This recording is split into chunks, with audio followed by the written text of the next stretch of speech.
ओम नमो नारायण. मित्रांनो, शराब, दारू किंवा कुठलेही व्यसन हे ज्यावेळेस एखाद्याला जडतं तर तो सुरुवातीला तो व्यसन करण्यासाठी कुठंच जात नाही मित्रांनो. तो आपल्या मित्रमंडळीमध्ये बसतोय आणि एक मौज मस्ती म्हणून तो प्यायला सुरुवात करतो. किंवा सिगरेट आहे, बिडी आहे, गांजा आहे, दारू आहे, हा तो घ्यायला सुरुवात करतो. आणि मग धीरे धीरे काय होतं की ही नशा तुमच्या शरीरावर जे आहे ही हावी होऊन जातं. आणि मग तुम्ही कुठल्याही चिंतेमध्ये असाल, तुमच्याकडे पैसा नसेल किंवा तुमच्या मनाच्या विरुद्ध कोणी वागलंय की तुमच्या मनानुसार काही क्रिया होत नाही, मग अशा वेळेस तुम्ही ह्या सर्व जे तुम्हाला व्यसनं जडलेले असतात त्याचे तुम्ही जे आहे सेवन करायला सुरुवात करता. परंतु मित्रांनो, एक लक्षात घ्या, जेवढेही व्यसनं आहेत, आता बिडी पिणारा, सिगरेट पिणारा जो आहे त्याला लंग्सच्या बिमाऱ्या होऊन राहिल्या. लंग्स काम करत नाही, रक्त शुद्ध होत नाही, पर्यायी तुमच्या शरीराला लंग्स कॅन्सरपर्यंत रोग जातात. तसेच तुम्हाला ड्रिंक करणारा जो पेशंट असतो त्याचा लिव्हर खराब होतो. नुसतं लिव्हर सोरायसिसच होत नाही तर लिव्हर डॅमेज होतो, लिव्हरचे कॅन्सर लागतात. आता आम्ही नेहमी हे पेशंट बघतोय. मित्रांनो, माझी जे काही पिणारे लोक आहेत किंवा स्मोक करणारे लोक आहेत यांना तर आदत झालेली आहे आणि त्या व्यसनाने त्यांच्या शरीरावर कब्जा केलेला असतो. त्यामुळे त्यांना तुम्ही कुठल्याही भाषेत समजवा, त्यांना काहीही समजणार नाही. त्यांना जरूरत असते ते दोन गोष्टीची. एक, शारीरिक औषध त्यांच्या शरीरामध्ये गेलं पाहिजे की जे औषध गेल्यामुळं त्यांच्या शरीराला थरकाप होणार नाही आणि त्याचं शरीर ते डिमांड करणार नाही. त्यालाही माहीत असतं की मी प्यायला नाही पाहिजे, परंतु शरीर डिमांड करते म्हणून तो सरळ दुकानावर जातो आणि आपली क्रिया पूर्ण करून टाकतो.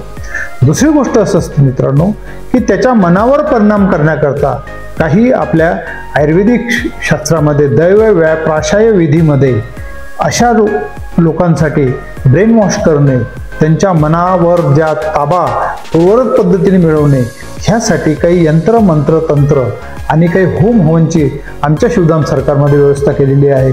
ती पण त्याच्यावर क्रिया करावं लागतं. तर प्रत्येक गुरुवार व रविवार ह्या वेळेस तुम्ही आमच्या आश्रमामध्ये येऊ शकता आणि ह्या दैवव्याप्राशाय ह्या विधीमध्ये त्यांना बसून त्यांच्या शरीरावर, त्यांच्या मनावर आपण ताबा मिळवू शकतो. असं तुम्ही एक पूजन पण त्यांचं करू शकता. तसेच आमच्या शिवधाम सरकारमध्ये आम्ही संशोधन करून एक अमृत सिरप हे एक आम्ही तयार केलेलं आहे.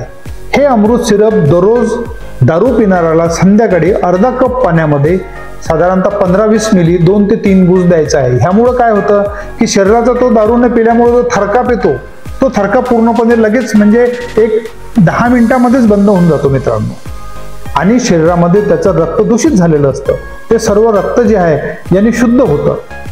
तर हे त्याला द्यायचं असतं. आणि दुसरा प्रोडक्ट एक असा आहे की तो भस्मासूर आम्ही एक ड्रॉप तयार केलेला आहे. हा ड्रॉप तुम्ही जिभेवर त्याला सकाळी आणि संध्याकाळी 10-10 थेंब तुम्ही त्याला देऊ शकता. जर तो तसा घेत नसेल तर त्याच्या पिण्याच्या पाण्यामध्ये किंवा सब्जीमध्ये आपण 10-10 थेंब हा ड्रॉप देऊ शकतो. ह्यामधनं कुठलाही साईड इफेक्ट नाही. दोन्ही पदार्थ हे आयुर्वेदिक असून आमच्या शिवधाम सरकारच्या देखरेखीखाली हे तयार झालेले आहेत. जर ह्याचं तुम्ही माझ्याकडे येत असाल तर तुमचं नाडी परीक्षण करून, रोगनिदान करून आम्ही याला तुम्हाला सल्ला देतो घेण्यासाठी. परंतु जर तुम्ही माझ्याकडे येऊ शकत नाही तर बाय पोस्टाने पण तुम्ही हे दवा घरी मागू शकता.